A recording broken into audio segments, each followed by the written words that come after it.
지난 월요일 한국 시간으로 지난 월요일 10시에 아카데미 시상식 생중계가 TV를 통해서 방영이 되었습니다. 거기에서 우리나라 영화 기생충이 사관왕을 차지했습니다. 각본상, 국제영화상, 감독상, 최우수 작품상. 올해 가장 많은 상을 받았던 영화가 바로 기생충이에요. 무려 4개의 상을 받은 겁니다. 그러나 아카데미 역사상 11개를 받았던 적이 있어요. 1960년 32회 아카데미 시상식, 지금으로부터 60년 전에 배너라는 영화가 11개를 받았습니다. 그리고 98년도 70회 시상식에서는 타이타닉, 2004년 76회 아카데미에서는 반지의 제왕이 받았습니다. 이 총 3영화가 11개를 받은 거예요.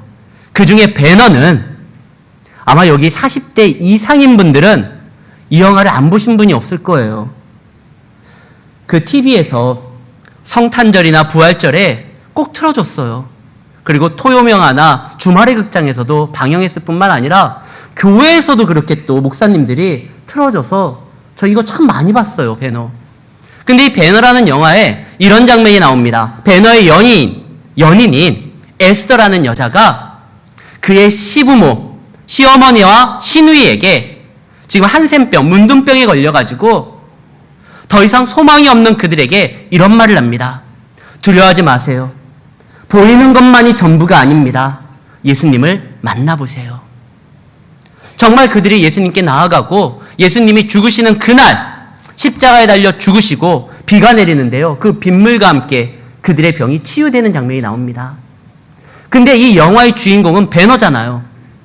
이 배너가 원래는 유력한 집안의 아들이었는데 자기 친구에게 배신을 당해서 이 메살라라는 친구가 자기를 배신해요.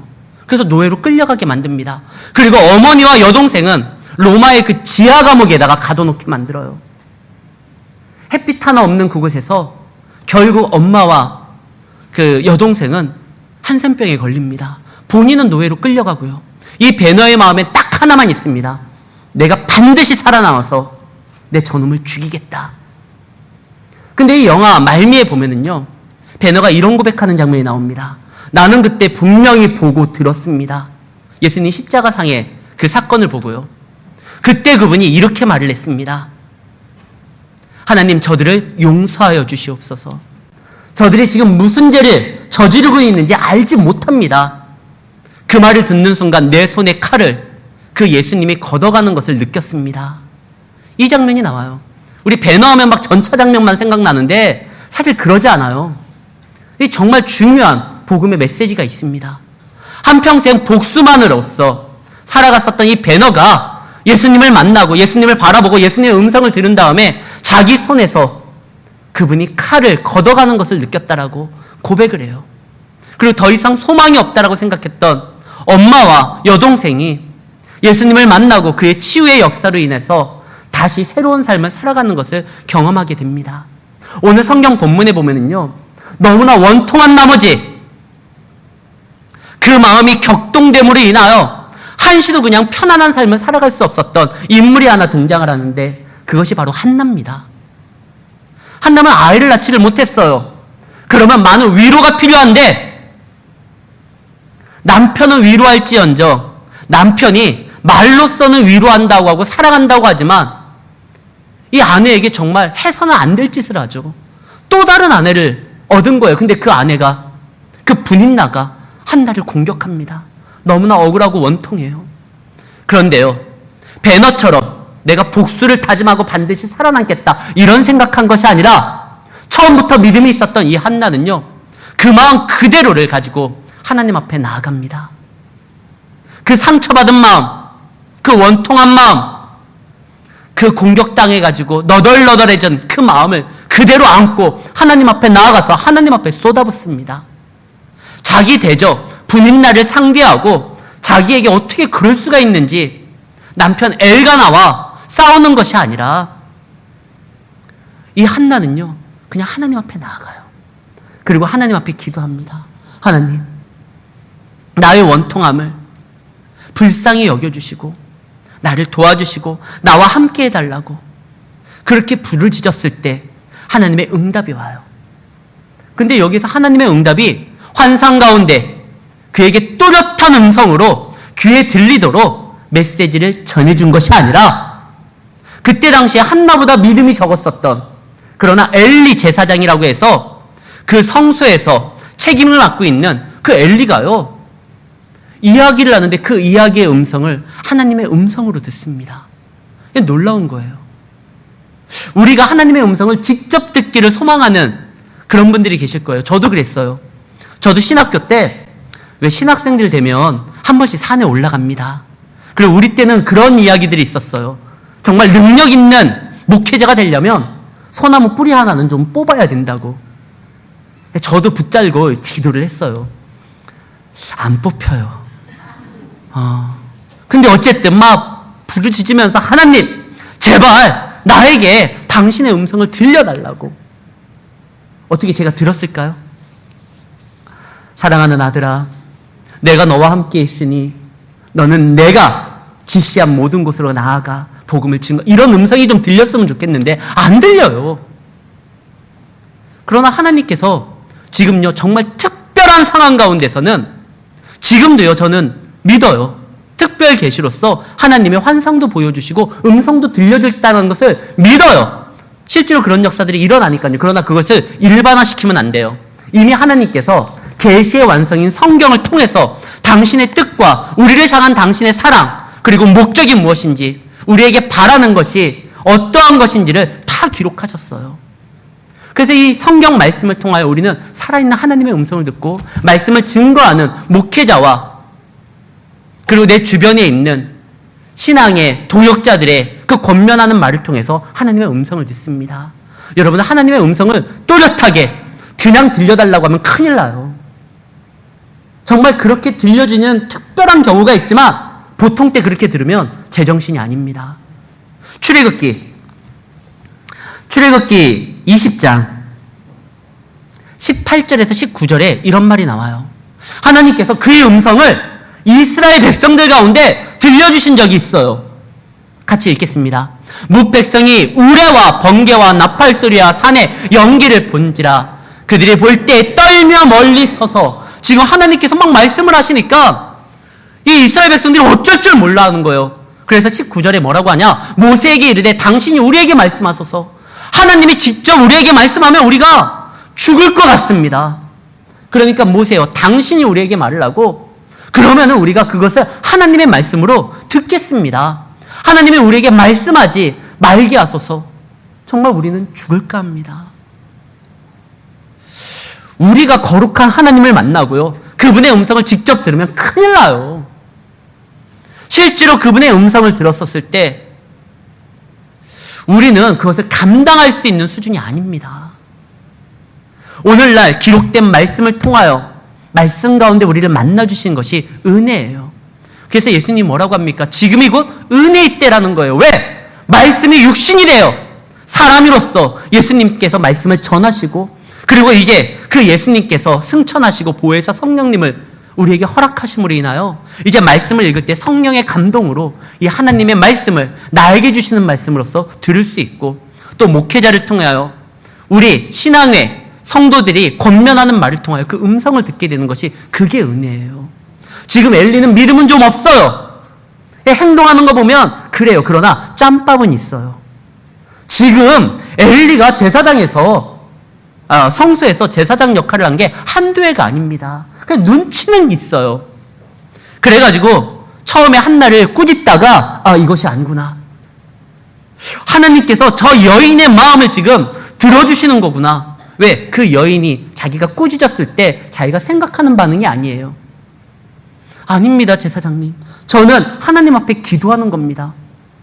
술 취했다라고 오해를 사가지고 화내는 것도 아니고 아니 무슨 제사장이 그렇게 연빨도 없냐고 이렇게 이야기하는 것도 아니고 그가 겸손하게 얘기하는 것을 보고 엘리가 이거는 지금 하나님이 그 여인의 마음을 만져주시는구나 이 생각이 팍 드는 거예요. 나중에 사무엘이 하나님의 음성을 들었었을 때도 이거 하나님이 부르시는 거구나. 이 엘리 제사장이 그런 거는 좀 있었어요. 눈치는 좀 있었어요. 그런 촉은 살아 있었어요. 그래서 엘리가 하나님의 말씀으로써 전합니다. 너의 기도를 하나님께서 들어주실 것이다. 엘리가 자기가 말하면서도요, 이 말이 정말 이루어질지 그것도 잘 모를 거예요. 그러나 그는 그때의 제사장으로서 지금 하나님의 말씀을 대언합니다. 실제로 그런 장면이 또 나와요.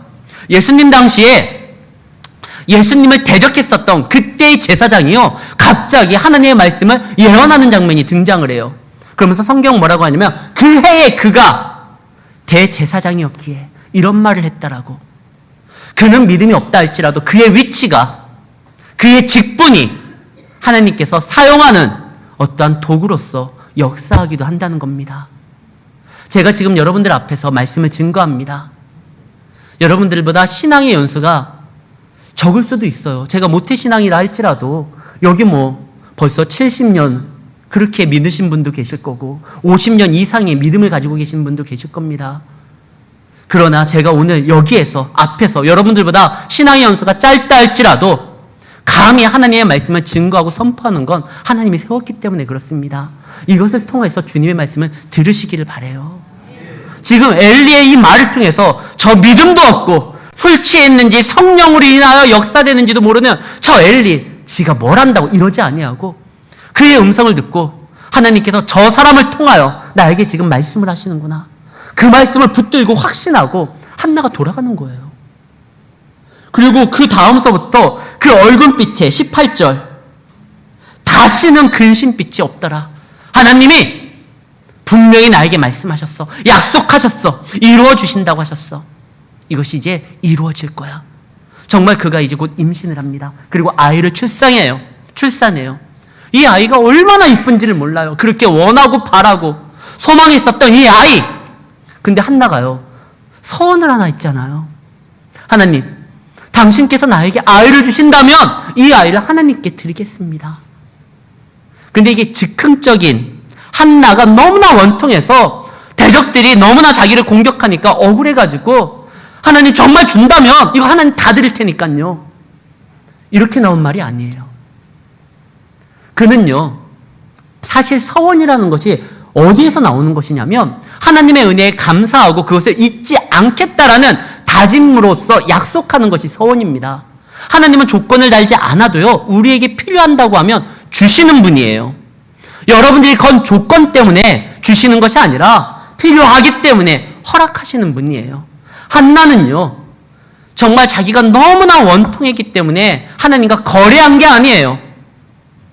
하나님 안에서 한나는 믿음이 있었다라고 그랬잖아요.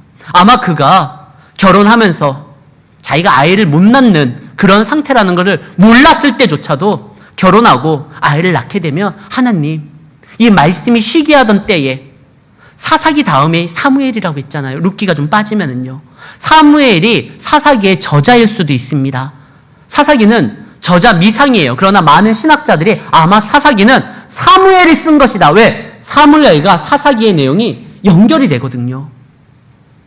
그래서 많은 사람들이 사사기를 사무엘이 저자라고도 봅니다. 근데 이 사사기 때 보면 말씀이 시기했던 시대예요. 근데 믿음 있는 사람이 말씀으로서 살아가지 못하는 이 세상을 바라보고 무슨 소망을 품냐? 하나님, 말씀이 역사되기를 원하니 하나님 나에게 아이를 허락해 준다면 이 아이는 하나님께 드리겠습니다. 이 나중에 정말 어쩔 수 없이 코너에 몰려가지고 하나님 앞에 서원한 게 아니에요. 그걸 어디에서 보느냐? 정말 이것이 하나님 앞에 허락되었을 때 한나는요, 이 아이를 드립니다.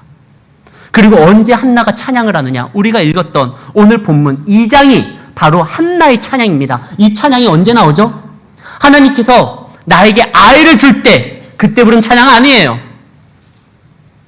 임신을 느꼈을 때 그때 부른 찬양이 아니에요. 언제 불렀느냐?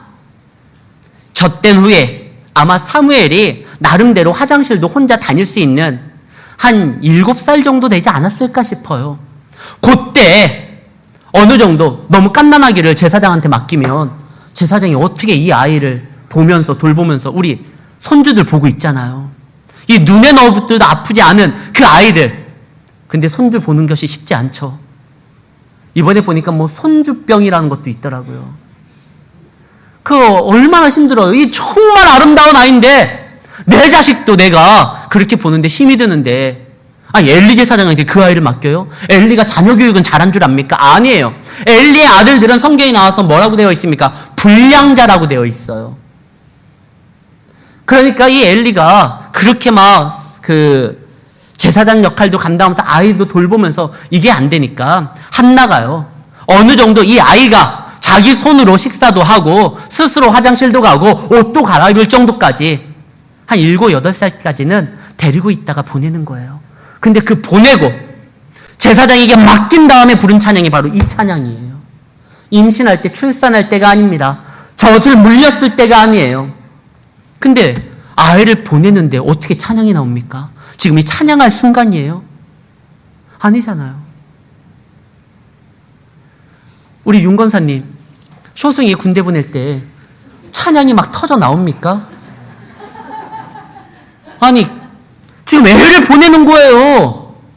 애를 보내는데 그때 찬양이 나와요. 왜 찬양이 나오느냐? 알거든요. 우리가 잘 알고 있는 그 요게벳의 노래라는 찬양이 있습니다. 너의 삶의 참주인, 너의 참부모이신 하나님 그 손에 너의 삶을 맡긴다. 너의 삶의 참주인, 너를 이끄시는 주 하나님 그 손에 너의 삶을 드린다. 이 찬양이 나와요. 요게벳도 찬양을 통해 가지고 하나님 앞에 나아갔을 거라고 생각을 해요. 지금 한나가요, 이런 마음이에요. 너의 삶의 참 주인이고 너의 삶의 참 부모이신 하나님께, 하나님 그 손에 너의 삶을 맡기고 너의 삶을 드린다.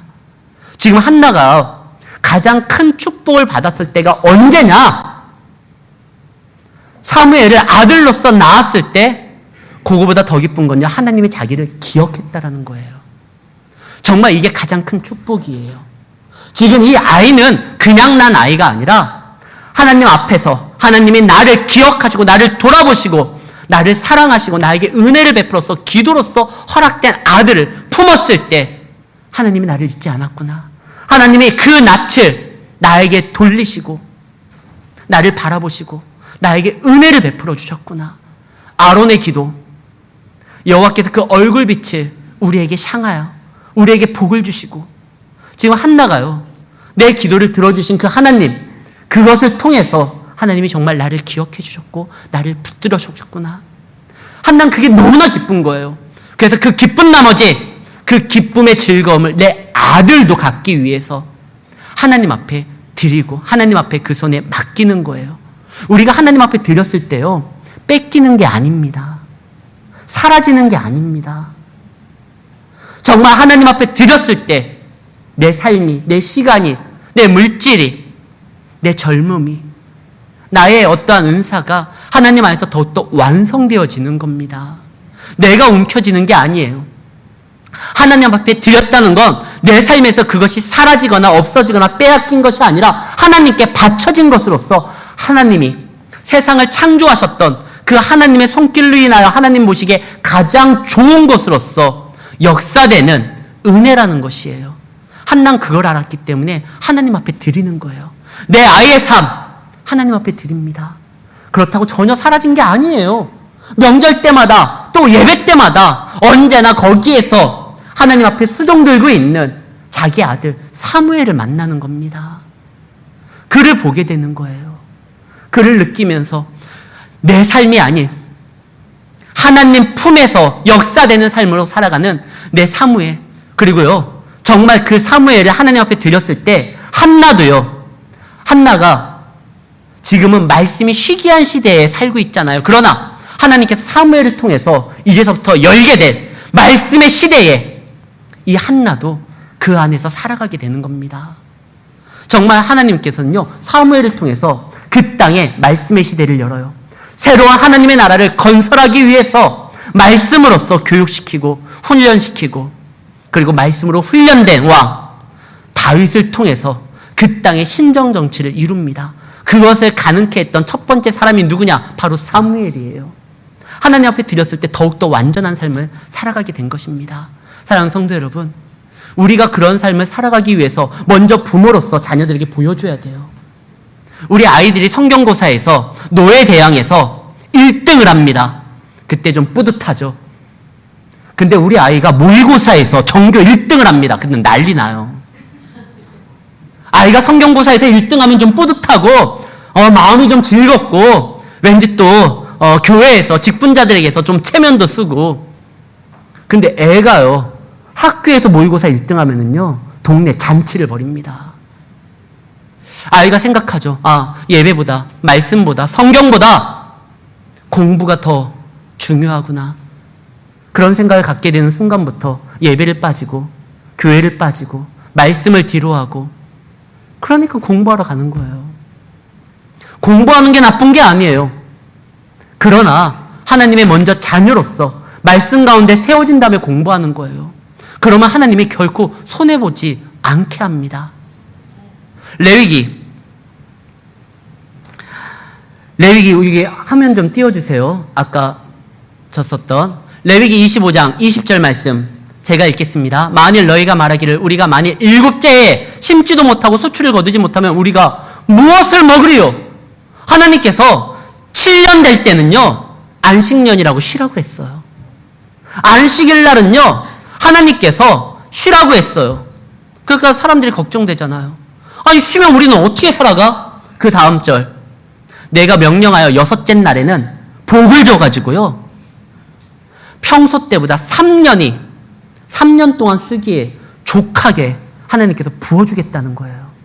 뿐만 아니라 창세기 2장 3절에 보면 하나님께서 안식일날 쉬라고 하고 그날을 어떻게 했죠? 복되게 하셨어요. 이 말은 하나님 앞에 드려지고 하나님을 위하여 나아가는 삶에 너희가 손해보지 않도록 내가 결심하고 내가 다짐하고 너에게 복을 주겠다라는 하나님의 의지를 표현해 주는 겁니다. 하나님 앞에 드려지는 시간 결코 손해 아니에요. 공부하는 학생들이 이 시간에 단어라도 하나 더 외울 수 있어요. 그러나 주일날 나와서 예배드릴 드리는 거 이거 손해되지 아니하도록 하나님께서 그 길을 인도해 주실 거라는 것입니다. 그럼 여러분들이 반문할 수도 있어요. 그럼 목사님 자녀는 전교 1등이겠네요. 주일날 예배는 빠지지를 않잖아요. 교회 나오잖아요. 근데 전교 1등이 하나님께서 우리에게 우리 자식들에게 줄 수 있는 복의 전부입니까? 아니에요. 어떻게 다 전교 1등을 해요? 그것이 우리 자녀에게 주는 하나님의 복의 전부가 아니에요. 유일한 게 아니에요. 내 딸아이 전교 1등 아닙니다. 그러나 하나님께서 그의 길을 열어주실 거라는 확신이 있어요. 주 예전에 나와가지고 아버지를 붙들고 예배함으로 인하여 나아갈 때 하나님께서 지혜를 주실 것이고 그 길을 열어주실 것이고 인도하여 주실 것이고 함께 하실 것이고 가장 좋은 거 그가 어느 곳에서 무엇을 하든지 그 성경에 기록된 대로 그 키가 자라며 지혜가 자라고 하나님과 사람들에게 더욱더 사랑스러워졌던 예수 그리스도를 닮아감으로 인하여 그 어떠한 절망의 순간에서도 삶을 포기하지 아니하고 주님을 바라봄으로써 승리할 것. 이게 진짜예요. 하나님께서 여러분들이요 주회전에 나와가지고 예배를 드리는 이 시간 손해보는 시간 아니에요. 절대 아니에요. 여러분들의 자녀가 시험 기간에도 주회전에 나와서 예배 드리는 거 한 자라도 더 공부하지. 예배 드리는 시간까지 빠지면서 공부해가지고 성공할 아이면 예배 시간 빠져가지고 공부해도 그닥 안 오르는 아이예요. 정말 공부하는 아이들은요 이 시간에도 집중하면서 그 외의 시간에 최선을 다할 수 있습니다. 그 다음에 또 공부만이 전대가 아니라고 했잖아요. 어떤 친구는요 건강을 주시고 어떤 친구는요 손재주가 있고 다 백종원이 될 수도 있잖아요. 머리하는 사람들도 될 수 있잖아요. 꼭 공부만 잘하면 너무 그냥 스카이 생각하지 마세요. 서울에 있는 감옥의 독방은요 스카이 출신들이 많이 들어가 있어요. 꼭 머리 좋다고 성공하는 게 아니에요. 하나님 손에 맡겨서 그의 삶이 인도될 때 그때 정말 하나님 안에서 감사가 터져나올 수가 있는 겁니다. 지금요 한나가 기도를 합니다. 하나님 그 손에 자기의 아이를 맡기고 나를 돌아보시고 나를 인도하시고 나에게 기도의 응답을 허락하셨던 그 하나님이 내 아이도 맡아주시고 내 아이의 삶의 참 주인이 되시고 참 부모로서 그를 보호해 주신다는 그것에 대한 확신이 있기 때문에 아이를 맡기면서도 찬양을 합니다. 그리고 그의 찬양의 내용이 이거예요. 내 마음이 여호와로 말미암아 즐거워하며 내 뿔이 여호와로 말미암아 높아졌으니. 내가 뿔이 있었는지 없었는지도 몰랐어요. 사람들이 나를 그렇게 공격할 때 나도 좀 들이받아야 되겠는데 내 뿔은 정말 초라해 보이고 있는지 없는지도 몰랐는데 하나님께서 돌아보신 다음에 나를 높이셨을 때 내 뿔을 높이십니다. 뿔이 뭐죠? 자격이에요. 뿔이 뭐죠? 권세예요. 뿔이 뭐죠? 나를 지킬 수 있는 무기예요. 그러나 세상 사람들은 그동안 나를 무시했어요. 그러나 하나님께서 나를 다시 한번 훈련시키고 높이실 때 내 뿔을 보고 감히 대적이 그 입을 놀리지 못하도록 만듭니다. 아니, 처음부터 뿔을 높여주셨으면 얼마나 좋아요. 감히 분인 나가 대적이 나를 상대하지 못하도록 하나님이 그랬으면 좋았을 텐데, 그러나 하나님은요, 우리의 뿔을 높이시기 전에 항상 먼저 하시는 게 있습니다. 먼저 우리를 낮추심으로 인해서 우리를 겸손하게 만들어요. 왜 그런지 아십니까? 겸손하지 않으면 그 뿔로요, 사방 들여받고 다녀가지고 다른 사람들에게 상처 주기 때문에 그래요. 하나님께서 말씀을 증거하는 목회자들 먼저 낮추시는 것부터 합니다. 왜 그렇습니까? 이 말씀은 살아 운동력이 있어서 좌우의 날선 검과 같아요. 제대로 쓰면 영혼을 살릴 수 있지만 함부로 쓰면 다른 사람들에게 상처를 줄 수가 있어요. 그래서 하나님께서 먼저 말씀의 사역자를 세울 때 먼저 낮추십니다. 여러분들의 뿔을 들려 높이시기 전에 먼저 여러분들이 겸손하게 낮추시게 만들어요. 그래서 그 뿔로 사람들에게 상처 주는 것이 아니라 그 뿔의 그늘로 인하여 다른 사람들을 세우고 보호하고 품을 수 있도록 만드는 겁니다. 한나는요, 하나님 앞에 너무나 귀한 아이를 생산해놔야 돼요. 그리고 그 아이를 훈련시켜야 돼요. 엘리에게 맡기면 큰일 나요. 자기 자식도 제대로 키우지 못한 사람이에요. 그래서 한나가요, 엘리에게 맡기기 전에 먼저 말씀으로 훈련시킵니다. 성경에 보면은 이제 절기 때마다 나아가야 되는데 한나는요, 남편에게 말을 해요. 내 아이를 하나님 앞에 드려서 이제 평생 그가 성소에서 살아갈 텐데 지금은 나로 하여금 이 아이와 함께 있게 해달라. 그 함께 있으면서 뭐 했겠어요? 말씀을 가르칩니다. 말씀을 지도합니다. 어디에서 아느냐? 성경에 보면은요, 신명기에서 뭐라고 되어 있죠? 이 아이가 어디에 있든지 너는 그 아이에게 말씀을 증거하고 전하라는, 어려서부터 교육에 대해서 이야기를 합니다.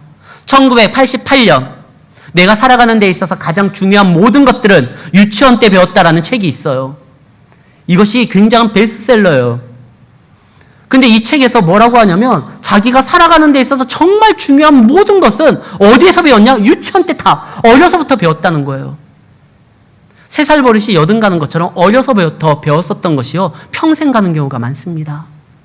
아이 교육은 어디에서부터 시작되느냐? 가정에서부터 시작돼요. 이 부모가 품고 그 아이에게 말씀을 증거하고 이것이요, 아이의 마음에 남아가지고요, 혹 방황한다 할지라도 결국 그때 나를 위해서 눈물 쏟고 기도하셨던 그 어머니의 가르침 때문에, 기도 때문에 다시 돌아오게 되어 있어요. 이 한나가요, 이 아이를 계속 품고 기도하고 나아갑니다. 분명히 그랬을 거예요. 왜? 그의 찬양하는 기도 내용을 들어보면 알아요. 그래서 하나님께서 이 한나의 기도를 통해 가지고 지금 사무엘을 키웁니다. 그걸 자라게 한 다음에 엘리 제사장 손에 들어감으로 인해서 거기에서 하나님을 위하여 봉사하도록 만듭니다. 이것을 알았기 때문에 한나가 감사함으로 찬양으로서 나아가고 하나님, 이 아이를 붙잡아 달라고 그렇게 간구를 하죠. 그런 다음에 이야기를 할 게 나와요. 하나님께서는 거룩하신 이요 주밖에 다른 이가 없고, 여기에서 주밖에 다른 이가 없다라는 것은 주님만이 유일하다는 뜻이에요. 유일하다는 건 차별성이 있다라는 것이에요. 우리가 생각하는 방법이 아니라 우리의 생각을 뛰어넘는 방법으로 하나님은 얼마든지 역사를 합니다. 홍해에 고속도로를 낼 줄은 누가 알았습니까? 아무도 상상 못했어요. 근데 하나님이 그 일을 합니다. 군대는요, 훈련받은 건강한 사람들이 군대를 이룬다고 생각을 했는데 하나님은 어땠죠? 메뚜기로 군대를 만들어요. 파리로 군대를 만들어요. 이가 군대가 돼요. 이가 뭔 생각이 있을지는 내가 모르겠는데 하나님은 이 파리, 개구리 막 이런 것들을 통해 가지고 애국의 군대를 무찌르잖아요. 하나님은요, 다른 거와 차별성이 있는 분이에요. 우리가 상상하지 못하는 방법으로 주님밖에는 이 일을 행할 수 없습니다. 여러분들의 생각으로, 여러분들의 상상으로 하나님을 가둬놓지 마십시오. 하나님은 여러분들이 하지 못하는 것도 능히 하실 수 있는 분입니다. 그러면서 쭉 나오는 말이 그래요. 뭐라고 나와 있느냐? 4절에 용사의 활을 꺾고 넘어진 자는 힘으로써 띠를 띠도다. 풍족한 자의 양식을, 자녀를 많이 낳았던 사람들이 자녀가 없는 사람들을 공격하고, 여기에서 보면 힘, 용사, 풍족한 돈, 그리고 자녀, 이때 당시에는 자녀가 노동력이었기 때문에 그것이 자랑이었습니다. 힘, 권세, 그 다음에 노동력, 이런 거를 가지고 있는 사람들은 가진 거 없는 사람들이 감히 대항하지를 못해요. 올 한 해 계속적으로 회자되고 작년에도 유명했었던 영화가 왜요? 조커랑 기생충이에요. 공통점이 뭡니까? 사회의 양극화 현상으로 인해서 많은 사람들이 신음하고 있다는 거예요. 조커라는 영화는 그 양극화 현상에서 가진 자에게 의해서 빼앗김으로 인하여 너무나 힘들고 어려우니까 그거 어떻게 됩니까? 그래서 악당이 돼요. 기생충은요, 도저히 자기가 따라잡을 수 없는 그런 세상을 꿈꾸지만 할 수가 없으니까 결국 방법이 뭐죠? 사기치는 거예요. 그런데 해결이 안 돼요. 하나는 조커는 범죄자가 되는 거고요, 살인자가 되는 거고요. 여기 기생충에서는요, 그 양극화를 해결하지 못해가지고 가진 자를 뛰어넘지 못하니까 사기를 치고. 근데 하나님은요, 당신의 뜻대로, 당신의 계획대로, 당신의 바람대로 세상을 바꾸시는 능력의 하나님입니다. 그걸 아셔야 돼요. 많은 사람들이 바꾸지는 못해도 그냥 그 현실을 보고 좀 뭔가 통쾌함을 줬다고 그 영화에다 막 상을 몰아주고 하는데, 근데 해결된 건 없잖아요. 우리나라 사회에 정말 부조리한 걸 민낯을 보여줬다, 그래가지고 막 열광들을 하는데 해결은 안 됐잖아요. 그러나 그 해결은 누가 하느냐? 7절에 보면 가난하게도 하시고 부하게도 하시고 낮추기도 하시고 높이기도 하시고 가난한 자를 진투해서 일으키시고 빈궁한 자를 거름덩이에서 올리사 기독들과 함께 앉게 하시고. 세상은 못해요. 봉준호 감독도 보여주기만 했지 해결하지는 못해요. 그러나 우리 하나님은 해결해 줄 수 있는 분이에요. 이 한나의 눈물을 닦아줄 사람, 그의 남편도 아니었습니다. 그러나 하나님이 그의 기도를 들어줬을 때 이것을 가능케 했던 것입니다. 사랑하는 성도 여러분, 하나님은요, 우리의 찬양을 받으시기에 합당하신 분입니다. 왜? 그분이 우리의 기도를 들어주시고 우리와 함께 하시고 우리에게 삶에 나타나셔서 간섭하심으로 우리를 당신의 가장 좋은 것으로서 이끄시는 우리의 참 주인이시오, 참 부모이기 때문에 그렇습니다. 한나는 그걸 알아서 아이를 정말 진짜 부모에게 맡기는 거, 그걸 아까워하지 않았어요. 그때 더 완전해지는, 자신의 인생뿐만 아니라 자기 아들의 인생을 바라봤기 때문에 더욱더 크게 찬양하며 감사하면서 살아갈 수 있었습니다. 그때 하나님이 어떻게 하죠? 한나가 그를 내어드렸을 때 그의 삶을 더욱더 풍족하게 채워줍니다. 말씀으로써, 사무엘을 통해서 말씀으로써 채워줄 뿐만 아니라 2장 21절에 보면 한나가 그 이후에도 임신을 하여 새 아들을 낳고요, 두 딸을 낳게 됩니다. 하나님은요, 정말 걷어가시는 분이 아니에요. 그분께 맡겨진 인생을 책임져 주시고 더욱더 놀라운 것으로서 부어주시는 분입니다. 우리가 오병이어 알잖아요. 그 어린아이가 도시락을 예수님 앞에 드렸을 때 자기의 몫이 빼앗긴 것이 아니라 하나님 앞에 바쳐졌을 때 그 자리에 있는 모든 사람들이 풍족하게 먹고도 남음이 있었고, 본인 자신도, 그것을 드렸던 그 소년도 기적의 역사를 현장에서 바라보고 그도 배가 채워졌을 뿐만 아니라 그의 영이, 그들의 신앙이, 그의 믿음이 채워지는 것을 경험하게 되는 겁니다. 하나님은요, 채우시는 분이고, 하나님은요, 당신 손에 붙들려지는 것을 보시기에 가장 좋은 것으로서 만드시는 창조의 하나님을 기억하시고 하나님 앞에 내어놓는, 하나님 앞에 완성되어지는 하나님으로 인하여 승리하는 우리의 삶이 되시기를 예수의 이름으로 축원합니다. 하나님 아버지 감사합니다.